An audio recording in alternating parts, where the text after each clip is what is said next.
Welcome to another episode of Voices. I'm your host, Keston Jones.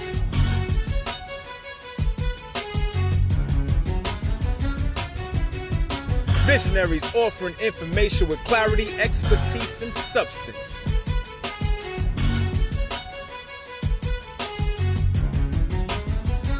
We are content experts. Let your voice be heard.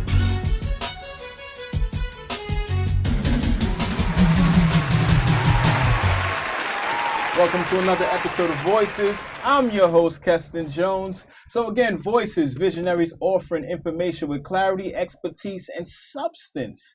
And with visionaries in mind, I have another special guest, Miss Shannon Cumberbatch.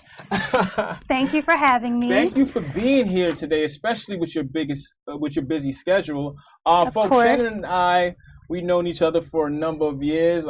She's an attorney at the Bronx Defenders and, doing great work in the community. And I thought it would be a great idea to have you on the show to really discuss a lot about the work that you're doing, but also what led you to this work. But before I go on, I want to briefly read your bio, your extensive bio. Folks, I had to cut it down because it was just so much accolades, including published articles and you name it. But I just want to give you an idea of the work that she's doing. Shannon oversees all hiring policies at the Bronx Defenders, as well as organizes and facilitates the race, class, power, privilege, diversity, and inclusion initiatives. Shannon is a lecturer in law and now supervises the Bronx Defenders Holistic Defense Externship at Columbia Law School, where aspiring lawyers are trained to holistically represent individuals' criminal, family, civil, and immigration proceedings. Shannon supervises and collaborates with the community organizing practice and the Robert P. Patterson Jr. Youth Mentoring Program at the Bronx Defenders. As an attorney in the criminal defense practice, Shannon represented individuals charged with misdemeanor and felony level offenses in criminal proceedings and collaborated in the supervision of the Bronx Defenders Desk Appearance Ticket Project, which was a very worthy and successful project, I might add. Shannon received her JD from the New York University School of Law, where she was a Ruth Tilden Kern Scholar for Public Service. While at NYU, shout out to NYU, Shannon worked on the school to prison pipeline through the ACLU Racial Justice Clinic and participated in a juvenile defender clinic representing youth in delinquency proceedings at the Legal Aid Society. Shannon interned at the Public Defender Service of the District of Columbia and the Office of Child Advocate Attorneys in Atlanta, Georgia, and was an extern at the Public Defender's Office, Atlanta Judicial Circuit, and the City Atlanta Mayor's Office. Ooh, oh man. Like I said, we cut many things out of this bio, but certainly this bio really informs the viewer that you're doing great work in the community. Thank you. For one, have recognized the work that you're doing. So I am really pleased to have you on the show today. Thank you. I'm very excited to be here, and I'm very honored to be here, given the amazing work that you're doing. And I've seen that you've had many excellent guest speakers who are doing amazing work. So I am excited and honored to be in such good company. Okay, thank you. So let's go right into it. So tell us about yourself, your upbringing and what led you to wanting to become a criminal defense attorney. Yeah, so my upbringing was actually one of the most informative things that brought me to the work of criminal defense and public defense more specifically. So I was born in Brooklyn, New York, but I spent most of my formative years in my childhood in Harrisburg, Pennsylvania, which, contrary to popular conception, is not rural farmland, but is in fact the capital of Pennsylvania. Is in fact within the city limits predominantly Black, is relatively low income, and experiences and is plagued by a lot of the same issues that larger urban areas experience, right? So it is no coincidence and no surprise that most of my family members and most of my community members were in some way impacted by the criminal legal system. This was by design, right? And so just to kind of give you a walkthrough of like some experiences that informed my journey to criminal defense work, right?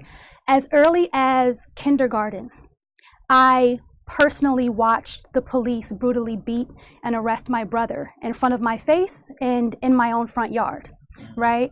And this was a consistent thing, right? Sometimes for relatively minor offenses that he may have actually committed, and other times, oftentimes, in situations where no crime was committed at all. Yeah. This was such a persistent pattern in my life that even as a child, when I saw police cars with their sirens on, with their lights flashing, I would drop what I was doing and follow them or run home for fear that they were on their way to harm someone I loved. And unfortunately, sometimes I was correct. Sometimes when I ran away from my friends or left from the playground, and sometimes even from school, I would find someone I loved there on the ground under the boots and batons of the police officers, yeah. Right? By the time I had reached elementary school, we were able to observe many of our peers cycling in and out of the juvenile court system, right? This was a very persistent pattern.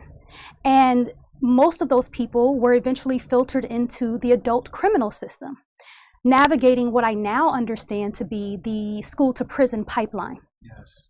This was incredibly common, right? By the time I reached high school, it was incredibly common, again, right, for our peers to be gone for months at a time and absent from school for months at a time while incarcerated. It was common to see people walking down the hallways with their juvenile probation officers. It was common for our peers who were young people to essentially graduate to the state penitentiary while some of us were preparing to graduate high school. This was incredibly commonplace, right? This was our norm. And so even beyond that, me personally, I spent, as we come up on the holiday season, I think about the fact that I spent so many of my holidays in correctional facilities. So many of my holidays in jails and prisons, being invasively searched, being berated, being stripped of my dignity and sometimes my clothes, and waiting hours and hours to merely speak to someone on Christmas. Speak to someone, I say, specifically because it's a someone that the system decided wasn't deserving of human touch and needed to be separated from their loved ones by glass, right?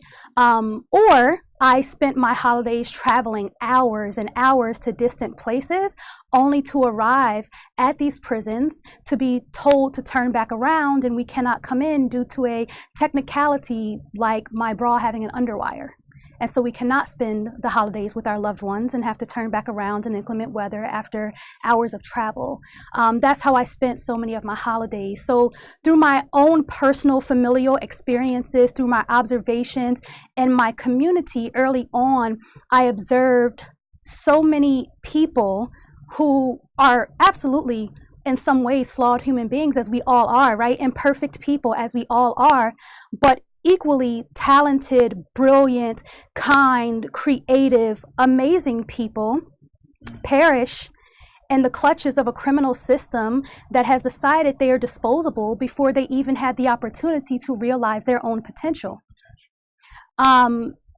People being completely disposed of and deemed unworthy so early on, as early as elementary school or kindergarten or before, right? So question. Sure. And please thank you for sharing that, and it really gives some tremendous insight to your path and your career path in terms of becoming a criminal defense attorney. In spite of all the things that happened and all the things that you experienced, what do you think was the deciding factor that stopped you from going or becoming involved in the system as a quote unquote statistic? What led you to the path that you're on? Was it an epiphany? Was it a teacher? Was it a family member? Was it somebody that inspired you and told you that you have what it takes to be greater? Actually, to be perfectly honest, it was somewhat the opposite. Okay. And so the first thing that I want to say is that I absolutely acknowledge that sometimes people's initial encounters with the system are the result of their actions, and then the system responds very brutally and inappropriately to that action. But also oftentimes our experiences with these systems aren't necessarily the direct result of something that we have been actively doing, right? Especially when the system is designed to ensnare us in these ways, which I do want to come back to in a moment. And so I won't say that my behavior was drastically different from those who have navigated the system. What I will say is that in some of the spaces that I navigated, I wasn't as targeted as some of my peers in the system, right? I presented differently. I navigated space differently, not necessarily better, but differently, which allowed me to be less of a target in those particular systems. I will absolutely acknowledge that there were some people who absolutely invested in and encouraged me, but I will also say that there were many people who did not. There were many people who told me that I would have that same outcome. There were many people who told me I would not be able to attend the college that I did. I would not be able to become an attorney, and persistently discouraged me. And that type of discouragement was very common, and it affected different people different ways. Some people internalized that, and that pushed them further into this system because they were told at such a young age that's where they were going. I'm the type of person that when you tell me what my future is going to be, I'm going to show you instead what my future is going to be. And so I will say a large part of my initial success was an act of resistance, an act of rebellion, because you're not going to tell me what I cannot be. I'll show you, right? So there was part of that force, and it was also the fact, to be perfectly honest, that I was angry. As a child, as I was experiencing these things, I did not yet have the systemic analysis that I have now, which again, I want to come back to. But I knew that people were not being treated like human beings, like whole persons, right? And it was a consistent demographic that was being affected, and they were people that I loved. And so even as a child, as early as elementary school, I was furious. I was angry, but I was also motivated. So I said to myself, as early as elementary school, how do I most productively channel this anger into action? And I thought about my skill set. I explored different things. I went to the courthouse and observed court appearances beyond those of my loved ones. I spoke to judges as early as elementary school. I did research, and I decided that with my skill set, which, as you can probably tell, is the gift of gab, that being a defense attorney would allow me to be a buffer in some ways between these demographics and this system, and would allow me to at least interrupt on an individual basis over and over again this system that has been so violently disruptive to my life and the lives of people who are in similar communities. Yeah, well, certainly I'm a testament to how disruptive the system can be. And but one of the great things about that is when you become aware of the system and you know, these different pitfalls and these traps, you become more cognizant, and hopefully you can develop into that person that are supportive to people, and hopefully they find a way out of that. Absolutely. You mentioned you know, the systemic issues that you would get back to. Because you mentioned initially you were just angry, but now you're informed. When did that happen? When did that transpire? Was it through college? Was it through law school? When did you come to that particular point in your life where you kind of understood things for what they truly were? Yeah. So I'll say this, beginning with from the moment of high school throughout college and even entering law school, I had something that formal education often does not provide, which is direct firsthand experience and observations of how these systems affect the lives of Black and brown people.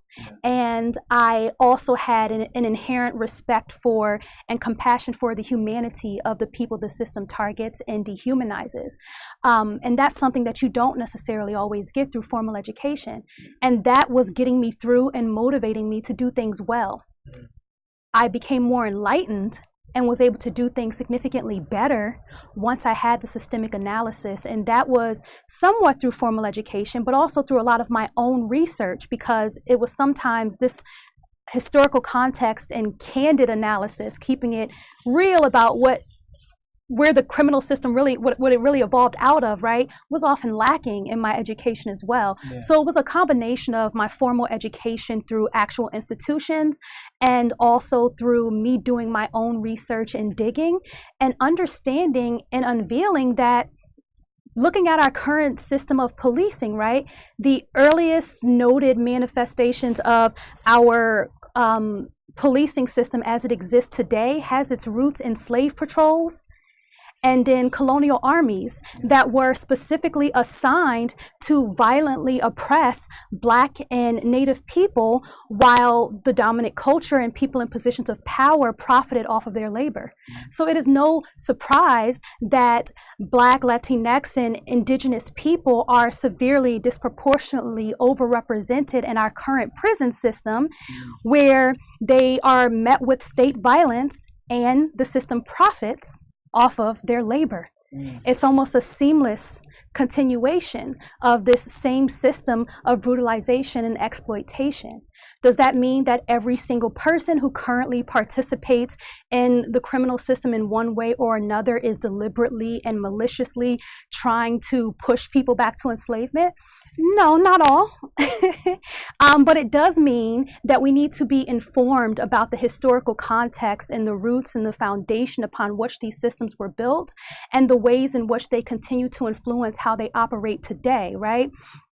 And, you know, the other thing that I learned and that I actually didn't have the language to express until I interned at the Bronx Defenders is how these systems intersect to keep people ensnared in a web of enmeshed consequences that essentially restore them back to Jim Crow status after they are branded criminal, right? And so I would hear people in my community coming up say that they could not get access to public housing because of that case they had. And I'm like, that doesn't make any sense. What does your criminal case have to do with your access to housing? I noticed that a lot of people in my community do not have a driver's license, and that has always been the case. And I'm like, I don't understand how your driver's license has gone away because of a drug case you had. And what I realized is that even for, and I'm sure you know this because we've worked together on these issues, even for relatively minor offenses like a drug possession charge, and even if you haven't yet been convicted, once you're arrested, you can be suspended from your job and eventually terminated. Your children can be taken away from you and put in the child welfare system. You can lose access to public benefits. You can lose access to public housing. You can be thrust into immigration proceedings. And it was at that moment when I learned how these systems intersect that I understood the circumstances of my community so much better and why it was so difficult for so many of them to get on track during and after involvement with the criminal system. And I realized that was one of the many missing pieces of the conversation when people talk about recidivism, aside from the fact that the criminal system is not even designed to operate in a rehabilitative way right now, assuming that people even needed rehabilitation when they were targeted by the system. But they're also not looking at the ways in which people are completely disenfranchised by a single contact with the system, pushing them further to the margins of society and restoring them to the same status essentially that people had immediately post-slavery and Jim Crow. And the thing I want to say about that very explicitly is that our United States Constitution specifically allows for that, right? The 13th Amendment says that slavery is abolished except as punishment for a crime. So the branding of the word criminal is specifically designed to engage with that loophole and effectively put people back into a modern system of enslavement. Right? And so it was at that time that I was saying, you know, I believe in personal accountability, but I also understand how these census systems interact, and I do not trust these systems to hold the population that they once enslaved and relegated to the margins of society accountable. There are other alternative means of accountability. Can I ask you a question? So as a criminal defense attorney in the Bronx, New York, where Bronx Defenders roughly serves upwards of 30,000 Mm-hmm. clients a year. In your experience in handling cases, was there a difference between black and brown individuals when cases were levied against them as opposed to white individuals? Meaning whether the district attorney would be more apt to offer a plea bargain or throw the Mm-hmm. case out or whatever, or how was the sentencing practices different from based on race? So I will say in the Bronx in particular, it was very rare that I had a white client.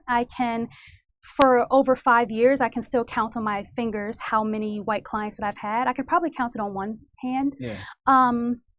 For those clients, I will say one, the fact that they were even in the system in the first place suggests that they were vulnerable in some way, which they often were, whether it be mental health issues or other issues that made them vulnerable and a target in some other way, not due to their race at all. Mm-hmm. And when they wound up in the system, yes, the people who had decision-making power often responded with surprise that they were in the system, with assumption that there was a misunderstanding, or with a bit more generosity and acknowledgement of their humanity and belief and investment in them being able to be restored to whatever status they think they should be at in the first place, and therefore willing to give them lighter, less incarceratory, less punitive sentences. Yeah, and I've often had the opportunity to speak about this very issue on panels, and in working in family court, I had the same experience. And when I was at Bronx Offenders and running Focus on Fathers, Mm-hmm. I've had literally hundreds of cases of fathers enrolled in my program, and I can count on one hand how many Caucasian males that I had in my program. And when I did had it was some kind of mental health disorder or some kind of excessive opioid abuse, Mm-hmm. in which this individual was involved in my program. So it's just fascinating. Oftentimes people look at this individual and says, or this population, and say that they're innately bad. But Mm-hmm.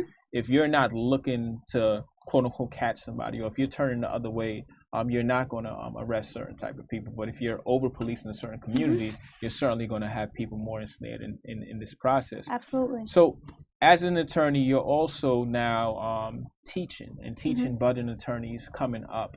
What has been your experience in, and I would assume the demographic that you're teaching is often white students. What has been their response to your information that you're given? Because I'm certain that other professors may not have your background in addition to the law, but also the cultural perspective. What has been their experience?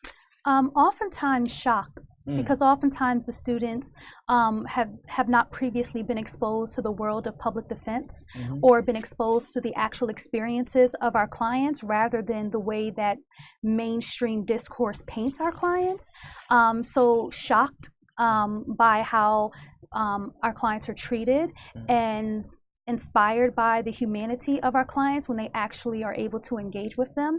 One interesting experience that came of teaching was that many of my students would be LLM students who actually already practice law in other countries and are now coming to the United States and want a comparative system analysis. And from various countries, whether it be Australia, Japan, I even had some students who were prosecutors in other countries. They were appalled by how our criminal legal system operates. Appalled. Countries that the United States speaks so disparagingly about being harsh and punitive and torturous, they are shocked by how horribly our criminal system treats people in the United States, in an utter state of disbelief. So it was very informative and very much a reminder that what has become normalized to us, what some people refer to as the best legal system in the world, once people actually are exposed to it and are not brought up in it, they are appalled. They're appalled. So, you've mentioned a lot of heavy topics, which are quote unquote trauma inducing. How do you feel as a person of color, as a woman of color, working in this field and seeing the amount of families being torn apart, children being prosecuted, and so on and so forth? What does that do to a person, to yourself, and how does that impact you? Yeah. So I'll speak more specifically as a Black woman, one, because that's the only experience I can personally speak to, and our experience are very varied as people of color in the system, especially given what demographics are most criminalized and have the negative stereotypes attached to them, right? And so it's a very complicated experience, definitely traumatic, but very complicated. And I say that because on the one hand, while it is incredibly jarring to see consistently people who look like me shackled and shuffled through this system, it is at the same time an honor to be able to defend them. And I'm also inspired by their resilience in navigating these circumstances and moved by our ability to sometimes garner an immediate connection based on our shared lived experiences and our unspoken understanding of our shared experiences, and other times not immediate relationships that have to be built, but that are secured because they see how personally invested I am in defending them and how I see their liberation as intertwined with my own. And so in some ways it's very traumatic, in some ways it's very fulfilling, but ultimately I'll say this, that there are a lot of defenders who work incredibly hard from all backgrounds, who work incredibly hard in this incredibly difficult and fatiguing and crushing system and experience a lot of vicarious or secondhand trauma in observing the harm and consistently losing while fighting so hard for the people that they represent. At the same time, I will say it is sometimes somewhat of a privilege to be able to experience that vicariously and not directly. And it's a privilege that I don't always have the opportunity to enjoy. And so, for me, my life is directly affected by this system. I'm directly affected in that as certain state actors disregard and dispose of the lives of Black people in the system, they're showing a lack of regard for my life as well. I am directly affected in that when I enter the courthouse, even after several years of practice in the same courthouse, even as I am wearing a suit, have my ID out, and am carrying my case files that indicate that I work at a law office, I am often mistaken for our clients. I'm presumed to be someone in need of defending rather than someone who has at least some power to be doing the defending. And to be clear, the offense in that is not that they think I am like my clients. I am. Right? I do reflect the community that I serve proudly, and I am no more deserving of respect and dignity than they are. But the offense is in the fact that, one, you assumed that because someone needed defending, they weren't deserving of respect, because when I am mistaken for our clients, I'm having very disrespectful and dismissive experiences, right? And so I'm seeing how you decide to treat people who need defending. And the other problem with that is that you decided that someone who looks like me could only need defending and couldn't possibly be a defender, right? And it speaks to who you perceive as criminal versus who you perceive as having any type of power in this system. And so in those ways, when I am treated similarly to my clients, I am directly affected by how this system treats people who are navigating it. And to be clear, that's not to say that as a Black lawyer, we are always given the same amount of respect in legal institutions that our non-Black peers may sometimes receive. But we at least are treated a bit better than our clients once they're able to tell us apart from them and acknowledge that we're a lawyer. There's some privilege that normally comes with that once they realize we are of that status, and other times not, right? And then ultimately, I am directly affected by this system because I can't ever leave this work. I can't escape this work, whether it be on my lunch break, whether it be on my evenings, whether it be on my weekends. I am returning home to the same stuff, right? I don't get to leave work and then go be with my loved ones to get a reprieve from the work, because my loved ones are similarly situated to my clients and in consistent need of my advocacy the same way they are. And so when I go home at night, when I go home on the weekends, when I go home for holidays, when I am taking a step out of court for a moment, I am constantly engaging with these systems over and over again. And so for those of us who come from the communities we serve or similar communities to those that we serve, we don't really get to leave the work because in many ways we are the work, right? And so that becomes incredibly draining and fatiguing and traumatic. Well, definitely, well said, and I, you and I have spoken about this, and I share some same feelings about, my process when I was in court, and oftentimes mistaken for the clients that we served, and it constantly weighs on you. It causes you to feel, deflated at times, but then you find those opportunities where you have those wins, and we have to cherish those wins because oftentimes they come few and far in between. So I'd like to applaud you for the work that you do. I've seen you in action. I do not want to be on the other side when it comes to representing clients. But in mentioning the trauma and mentioning the things that you've had to deal with, what are some of the things that you do for yourself?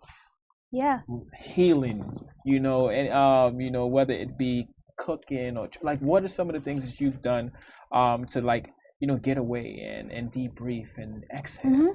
Can we get some? Sure. So I think one of the most important things you actually noted, which is counting the wins, especially as a defender, as someone doing social justice work, as someone challenging these massive and crushing systems, you're going to take a lot of losses, or at least it's going to feel that way. And so you have to cherish and count your wins. So one thing that I do, I've taken to journaling, which I did not used to enjoy at all, right? But I found my style of journaling. And one of the things that I do in my style of journaling is to make a list of things daily, if possible, that I'm grateful for. Things that are going positively, things that I've been able to manifest, whether it be small or large, and also a list of affirmations, noting the things I'm doing well. We're all doing things that we could be doing better, but it's important to acknowledge the things you're doing well and the resilience that you're demonstrating and the progress that you're making. Some other suggestions that I would have for others and that have been helpful for me is, one, trying to really take care of your mental, emotional, and physical health. It's very difficult when you're in the fight and you're in the struggle, but you need to get sleep. You need to get your nutrients. You need to drink your water. You need to drink your tea. You need to stop and breathe. You need to stretch. You need to take a moment of silence and isolate. For me, yoga and meditation has been helpful in keeping me physically active and also clearing my headspace. I think that if you enjoy cooking, whatever things you enjoy, you need to have a list of things that you enjoy so that when you're in the midst of the chaos, you know that these are your go-to to take a moment and do these things. Another really important thing that I would say, especially for those of us who are directly affected by these systems, is to not engage in trauma porn. And what I mean by that is that our timelines are currently covered with news stories, videos, and pictures of people, oftentimes people who look like us, and oftentimes not, right, being brutalized by the system. And it's not just, I realized for me, it's not just looking at people who look like me, it's people who are vulnerable and marginalized in relationship to these systems in general, and seeing them harmed, right? Even if I can't relate to that experience at all, it has become overwhelming for me. I used to read everything, watch everything, research everything, seek out this information. And what I had to realize is that it was taking a toll on me, it was fatiguing me, and it was interfering with my ability to have the energy and wherewithal to do the work effectively. And so I realized it's not an issue of promoting awareness. I'm aware these things happen. I don't have to see these pictures to understand that these things happen. I will remain informed. I will remain engaged in the work and in the fight, but I don't have to take in all of that trauma, right? I don't have to engage in the trauma porn. And so sometimes it means scrolling quickly past that thing. Sometimes it means getting off of social media. Sometimes it means just isolating yourself so that you can have a moment of peace and stillness and recuperate to be able to fight again and receive the information again. So I think the most important thing is being deliberate about your health in all respects, but also being discerning in what information and energy you take in. Definitely. Great answer. I mean, as someone who indulges in quote unquote trauma porn all the time, I think I really do need to like take a step back. The timelines are often filled with that, and it can affect you in many different ways. But I'd like to thank you for just being so real and transparent and really sharing with the viewers, your work and giving them an insight about who you are and why you do the work that you do. I applaud you for the work. I think you're doing great work, and I want to see you continue to do the work. So definitely, for those of us who are out there doing the work as well, please let's take some of the things into consideration, whether it be yoga, whether it be just unplugging, whether it be just get away. Some of us are from communities where we never get out of the community. We never travel. Whatever you can do to get out of away from some of this madness, we need to do that. We need to debrief. And we need to, so traveling costs money. Yeah. And that's something I've recently had the privilege to be able to take advantage of, and I love doing, but I also acknowledge that not everyone has the resources to do that. Yeah. So start small if you must, reach out to people who have done it to try to get tips so that once you do have some disposable income, you're able to do it. But also for those of us who have the privilege to do it, let's support others. Let's pay it forward and think about the ways in which we can support the self-care of people who are less privileged than us. Absolutely. Oh my God. So how do you feel about today's episode? Shannon, thank you again for coming on the show. Thank you for sharing the insight. I think we got a co-host here, but anyway, thank you for sharing the insight, man. I really appreciate you. What are your thoughts on what we discussed today? How do you feel about this trauma that our communities are dealing with, the legal system, the vicarious trauma? Let's hear your thoughts on that. Please feel free to share your information, share your views. And again, we'll provide information on how you can get in contact with Shannon. She has a lot of work that she's doing, so I will invite her back to come and talk more about the work that she's doing. But once again, I'm your host, Keston Jones. This has been another episode of Voices. Peace.